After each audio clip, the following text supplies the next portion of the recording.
So today it's all about bamboo removal. This is a Fagasia morellii, so it is a clumper, and it's been in the ground for about 11 years, 11, 12 years, something like that. As usual, you know, you buy a little plant in the shop about that size, and you plant, you think, that's pretty. And then all of a sudden, years later, it is a 12 square meter monster. And yes, it is a clump, but it's not a runner, so it's not going to be taking over the entire garden. However, with these ones, to remove them is a huge pain in the ass because the rhizome structure is extremely dense compared to the runners. And this time, rather than, doing some plant bondage and then replanting it somewhere in the garden, I'm going to get rid of that entire thing. I'm just going to chop it all off, dig up the rhizomes, and then we're going to have a look at the rhizome structure as well to really get a good understanding as to how clumping bamboo actually grows and why it is such a massive pain in the ass to remove. And trust me, I'd rather have a colonoscopy with an old VHS camcorder than digging that thing up. But hey, it needs to be done. Before we start, let's have a look at the tools I'm using. I look like I'm just about to go into war. I'm a little Lara Croft. Reciprocating saw to cut through the rhizomes.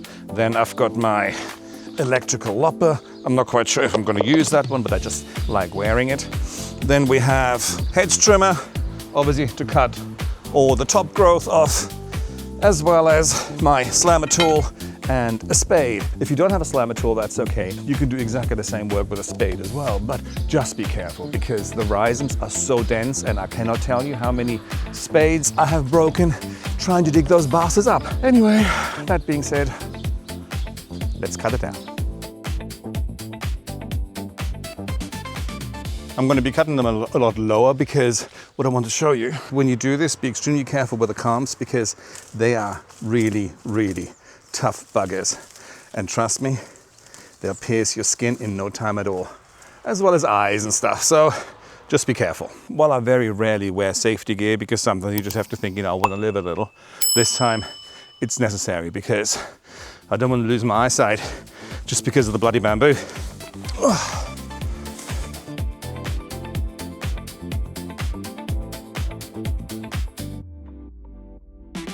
And clean up while you're going along.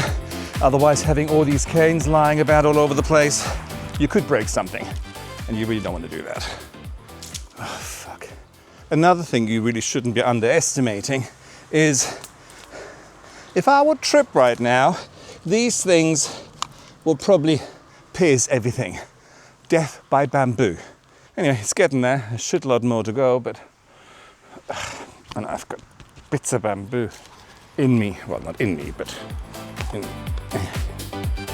Let's continue.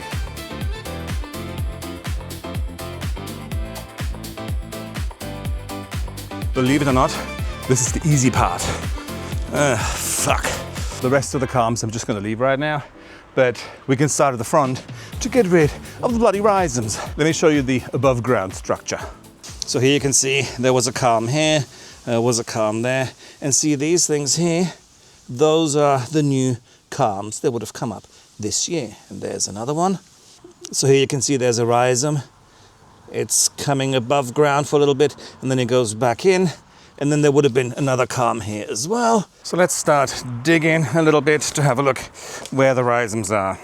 The easiest thing, the way I always do it, just go in with a spade and you'll feel them. There you go. Look at that, see? And this is about as exciting as it gets. And this part here is quite easy still because once it gets into the denser population, it'll be a massive pain in the ass. And that's when we need the reciprocating saw. So this is when it gets like super exciting for me. I'm such a fucking drip, honestly. Get a life. So I'm basically just clearing a little path because otherwise there's no way I'm going to get through this with a reciprocating saw or anything else. At the end of the day, use this. This is so much easier.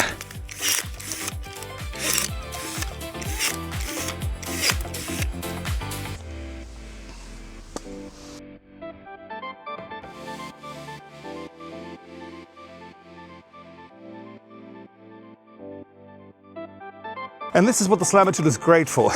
You can just slam it in there and then, you know, bend it backwards. And this is where you break most of your spades. Been digging like a mole rat, so let's hopefully I can get this entire piece out. So I'm actually quite proud that I got that massive piece out. All I'm going to do now is clear off some of the soil so you can actually see the rhizomes, how the structure looks below ground, because that is one important aspect to understand when you're actually planting bamboo.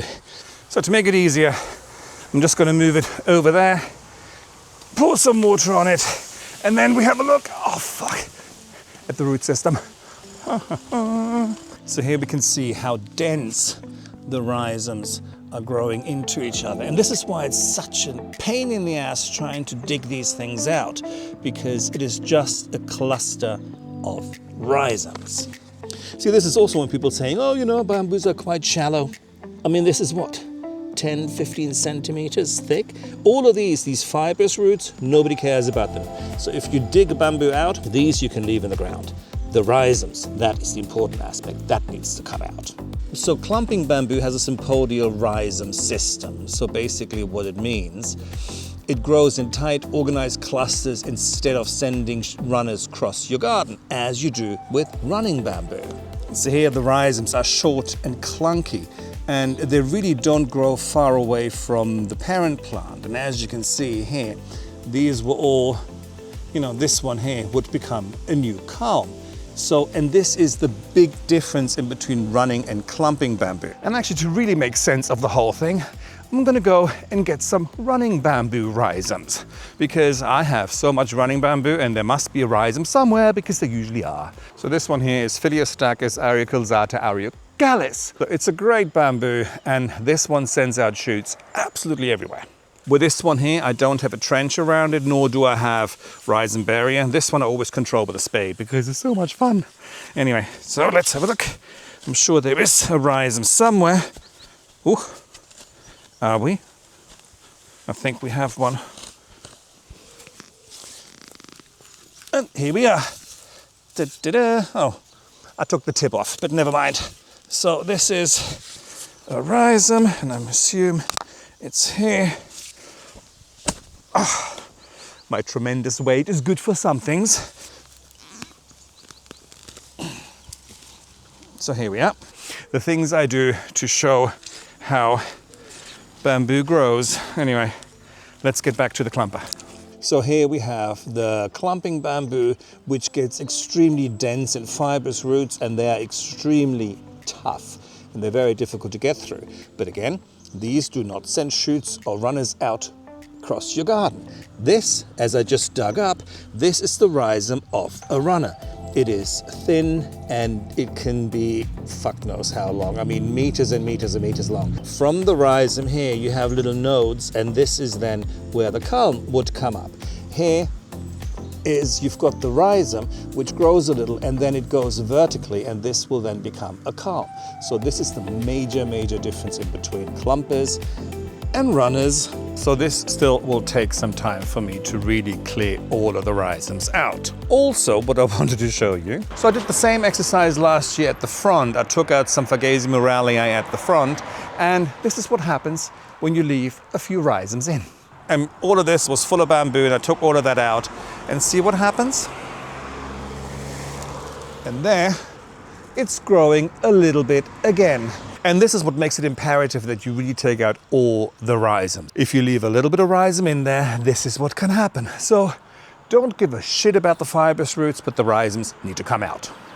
Anyway, so clearly this is a present that keeps on giving, but I'm done for today because it's also the weather is changing. However, there will be updates as to how this area will eventually look when there is no more bamboo left.